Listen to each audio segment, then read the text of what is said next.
Assalamualaikum warahmatullahi wabarakatuh. Baiklah, hari ini kami dari kelompok 4 akan menyampaikan materi mengenai filsafat ilmu hakikat yang dikaji. Sebelumnya, saya akan memperkenalkan diri dulu. Nama saya Agung Setiabudi sebagai moderator, kemudian ada Ahmad Rojak Al-Fajri, Ditya Erika Febriani, Dian Permatasari, dan Sylvia. Untuk penyampaian materi pertama, yaitu mengenai ontologi yang akan disampaikan oleh Ditya. Kepada Saudari Ditya, dipersilakan. Baiklah, saya akan menjelaskan mengenai ontologi.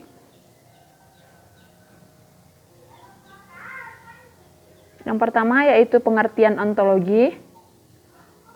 Ontologi adalah the theory of being qua being atau teori tentang keberadaan sebagai keberadaan atau bisa juga disebut dengan ilmu tentang yang ada. Secara istilah, ontologi adalah ilmu yang membahas tentang hakikat yang ada yang merupakan reality baik berbentuk jasmani atau konkret maupun rohani atau abstrak. Ontologi adalah teori dari cabang filsafat yang membahas tentang realitas. Realitas ialah kenyataan yang selanjutnya menjurus pada suatu kebenaran.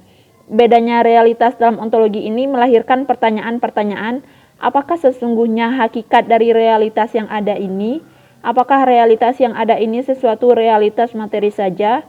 Adakah sesuatu di balik realita itu? Apakah realita ini monoisme, dualisme, atau pluralisme?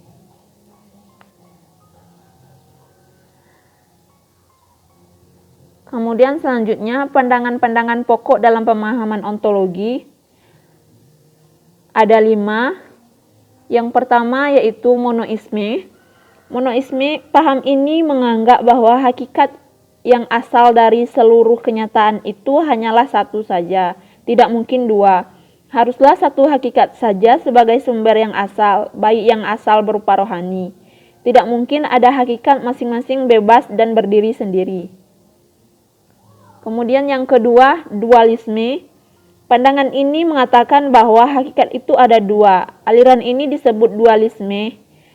Aliran ini berpendapat bahwa benda terdiri dari dua macam hakikat sebagai asal sumbernya. Yang ketiga yaitu pluralisme. Paham ini berpandangan bahwa segenap macam bentuk merupakan kenyataan. Pluralisme bertolak dari keseluruhan dan mengakui bahwa segenap macam bentuk itu semuanya nyata. Yang keempat yaitu nihilisme.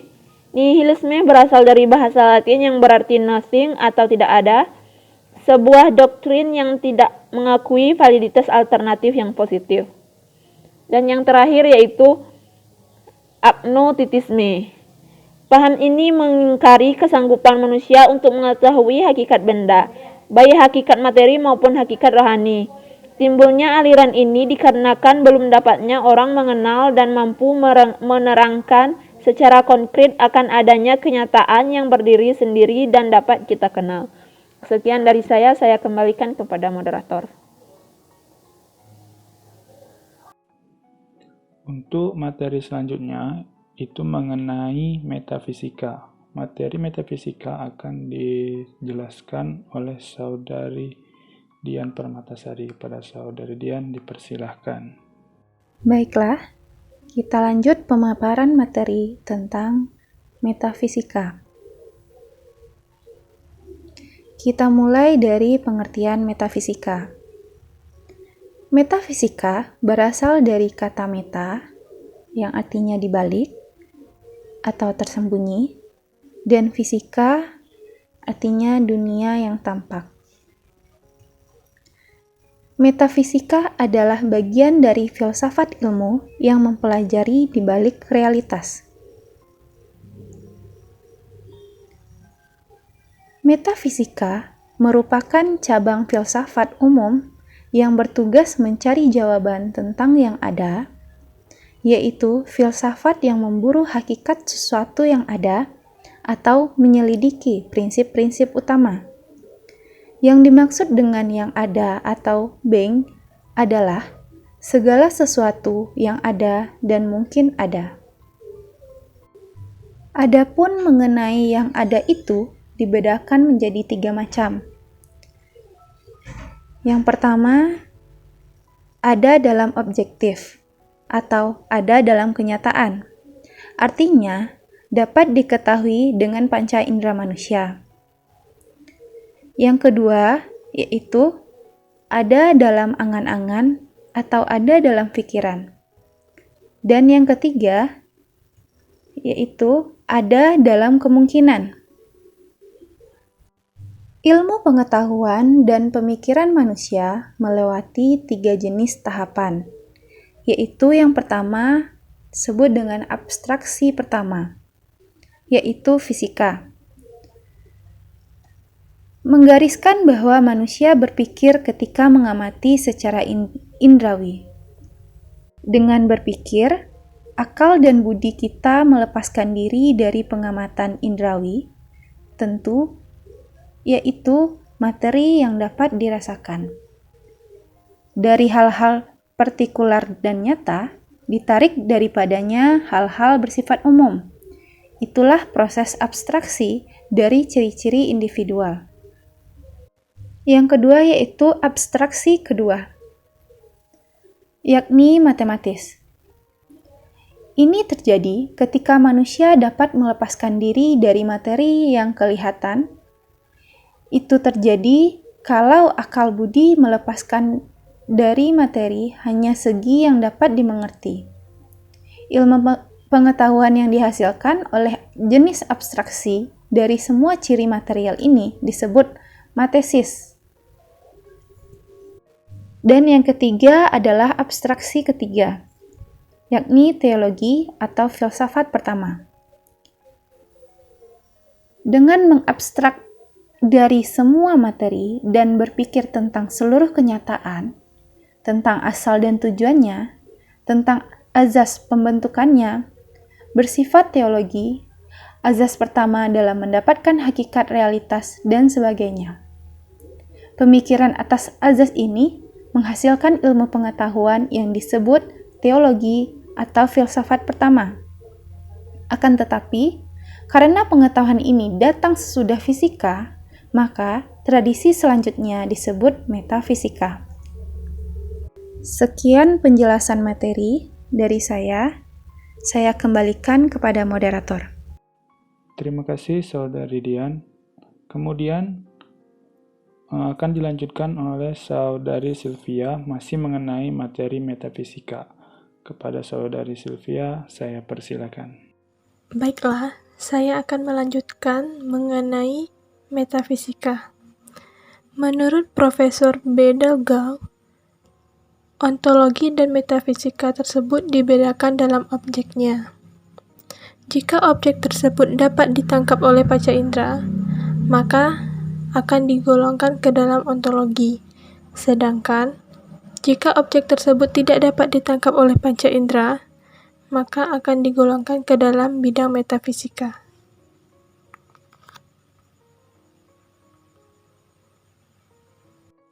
Menurut Aristoteles, objek metafisika dibagi atas 2. Yang pertama, ada sebagainya ada.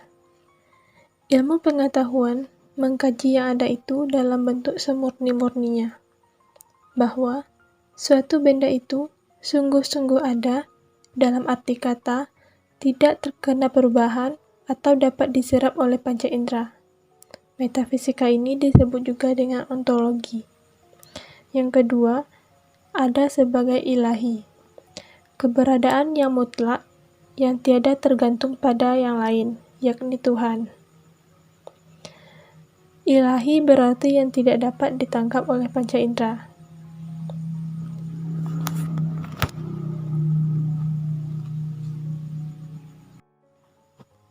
Metafisika dapat diklasifikasikan ke dalam 2 bagian. Yang pertama yaitu metafisika umum. Metafisika umum mengkaji tentang realitas sejauh dapat diserap melalui indera. Ahli metafisika juga berupaya memperjelas pemikiran-pemikiran manusia mengenai dunia, termasuk keberadaan, kebendaan, sifat, ruang, waktu, hubungan sebab akibat dan kemungkinan. Ontologi merupakan salah satu kajian kefilsafatan yang paling kuno yang berasal dari Yunani. Studi tersebut membahas keberadaan sesuatu yang bersifat konkret. Metafisika khusus membahas penerapan prinsip-prinsip ke dalam bidang teologi, kosmologi, dan antropologi.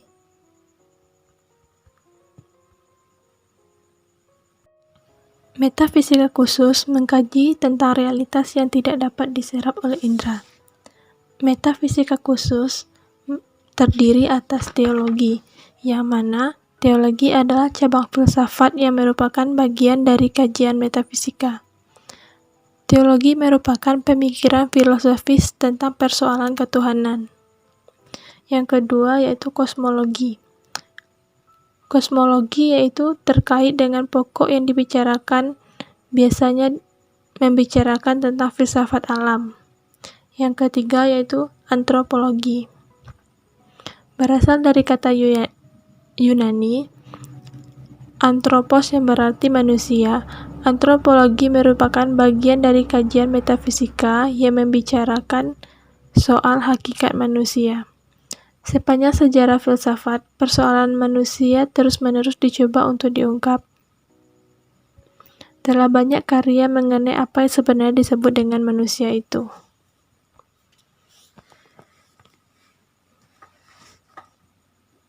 Jadi, kita dapat menyimpulkan bahwa metafisika umum membahas mengenai yang ada sebagai yang ada. Artinya, prinsip-prinsip umum yang menata realitas. Sedangkan metafisika khusus membahas penerapan prinsip-prinsip umum ke dalam bidang-bidang khusus. Contohnya teologi, kosmologi, dan antropologi. Pemilihan tersebut didasarkan pada dapat tidaknya diserap melalui pangkat indrawi suatu objek filsafat pertama.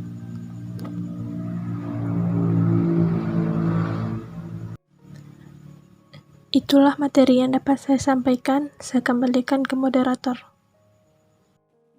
Baiklah, terima kasih. Itulah tadi penyampaian materi metafisika. Untuk selanjutnya yaitu materi asumsi dan ilmu yang akan disampaikan oleh Saudara Ahmad. Kepada Saudara Ahmad, saya persilakan. Terima kasih pada moderator. Baik, di sini saya akan menjelaskan materi asumsi dan ilmu. Baik, selanjutnya yaitu pengertian asumsi dan ilmu.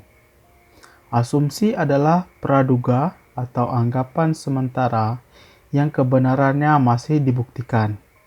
Timbulnya asumsi karena adanya permasalahan yang belum jelas. Pengertian ilmu mengemukakan beberapa asumsi mengenai objek empiris. Kaidah asumsi menurut Jujun pada tahun 1984. Yang pertama adalah asumsi harus relevan dengan tujuan pengkajian disiplin keilmuan. Asumsi ini mendasari telaah ilmiah. Yang kedua, asumsi harus disimpulkan dari keadaan bagaimana adanya, bukan seharusnya. Asumsi ini mendasari telaah moral. Jenis asumsi. Yang pertama, aksioma. Aksioma adalah pernyataan yang disetujui umum tanpa memerlukan pembuktian, karena kebenaran sudah membuktikan sendiri. Itu aksioma. Sedangkan postulat adalah pernyataan yang dimintakan persetujuan umum tanpa pembuktian, atau suatu fakta yang hendaknya diterima saja sebagaimana adanya permis.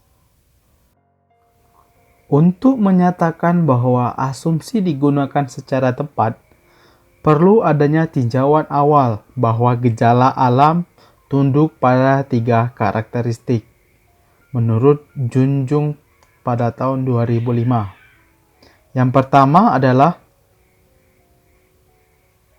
deterministik. Paham determinisme dikembangkan oleh William Hamilton pada tahun 1788 sampai dengan tahun 1856 dari doktrin Thomas Hobbes pada tahun 1518 sampai dengan 1679 yang menyimpulkan bahwa pengetahuan adalah bersifat empiris yang dicerminkan oleh zat dan gerak universal. Aliran filsafat ini merupakan lawan dari paham fatalisme yang berpendapat bahwa segala kejadian ditentukan oleh nasib yang telah ditetapkan lebih dahulu. Yang kedua, pilihan bebas. Manusia memiliki kebebasan dalam menentukan pilihannya, tidak terikat pada hukum alam yang tidak memberikan alternatif. Karakteristik ini banyak ditemukan pada bidang ilmu sosial. Sebagai misal, tidak ada tolak ukur yang dapat dalam melambangkan arti kebahagiaan. Masyarakat materialistik menunjukkan semakin banyak harta semakin bahagia. Tetapi di belahan dunia lain, kebahagiaan suatu suku primitif bisa jadi diartikan jika mampu melestarikan budaya animismenya. Sebagaimana pula, masyarakat Brahma di India mengartikan bahwa jika mampu membendung hasrat keduniawiannya, tidak ada ukuran yang pasti dalam pilihan bebas. Semua tergantung ruang dan waktu. Yang ketiga, probabilistik. Pada sifat probabilistik, kecenderungan keumuman dikenal memang ada, namun sifat berupa peluang. Suatu akan berlaku deterministik dengan peluang tertentu. Probabilistik menunjukkan suatu memiliki kesempatan untuk memiliki sifat deterministik dengan menolerir sifat pilihan bebas. Pada ilmu pengetahuan modern, karakteristik probabilistis ini lebih banyak dipergunakan. Asumsi mengenai objek empiris yang dimiliki oleh ilmu, yaitu yang pertama, menganggap objek-objek tertentu mempunyai keserupaan satu sama lain. Umpamanya dalam bentuk, struktur, sifat, dan sebagainya. Yang kedua, menganggap bahwa suatu benda tidak mengalami perubahan dalam jangka waktu tertentu. Yang ketiga, menganggap tiap gejala bukan merupakan suatu kejadian yang bersifat kebetulan. Tiap gejala mempunyai pola tertentu yang bersifat tetap dengan urutan-urutan kejadian yang sama. Hal ini disebut determinisme. Determinisme dalam pengertian ilmu bersifat peluang atau probabilistik. Asumsi menjadi masalah yang penting dalam setiap bidang ilmu pengetahuan. Kesalahan menggunakan asumsi akan berakibat kesalahan dalam pengambilan kesimpulan. Asumsi yang benar akan menjembatani tujuan penelitian sampai penarikan kesimpulan. Dari hasil pengujian hipotesis, bahkan asumsi berguna sebagai jembatan untuk melompati suatu bagian jalur penalaran yang sedikit atau bahkan hampa fakta ataupun data. Terdapat dua cara penarikan kesimpulan, yaitu yang pertama, logika induktif. Penarikan kesimpulan dari kasus-kasus individu nyata yang bersifat khusus menjadi sebuah kesimpulan yang bersifat umum. Logika deduktif, penarikan kesimpulan dari hal-hal yang bersifat umum kepada hal-hal yang bersifat khusus. Demikian penyampaian dari saya. Saya kembalikan ke moderator. Terima kasih pada Saudara Ahmad. Untuk materi selanjutnya itu mengenai batas-batas penjelajahan ilmu yang akan saya sampaikan sendiri. Nah, dalam batas-batas penjelajahan ilmu, kita ketahui dulu itu adalah untuk ilmu memulai penjelajahannya pada pengalaman manusia, dan berhenti pada batas pengalaman manusia. Jadi, ilmu tidak mempelajari masalah surga dan neraka, dan juga tidak mempelajari musabab kejadian terjadinya manusia, sebab kejadian itu berada di luar jangkauan pengalaman manusia. Nah, ini juga dikutip oleh Jujun tahun 90. Kemudian, filsuf ilmu mengatakan dalam batas pengalaman manusia pun, ilmu hanya berwenang dalam menentukan benar atau tidak salahnya suatu pernyataan. Tentang baik dan buruk, semua berpaling kepada sumber-sumber moral.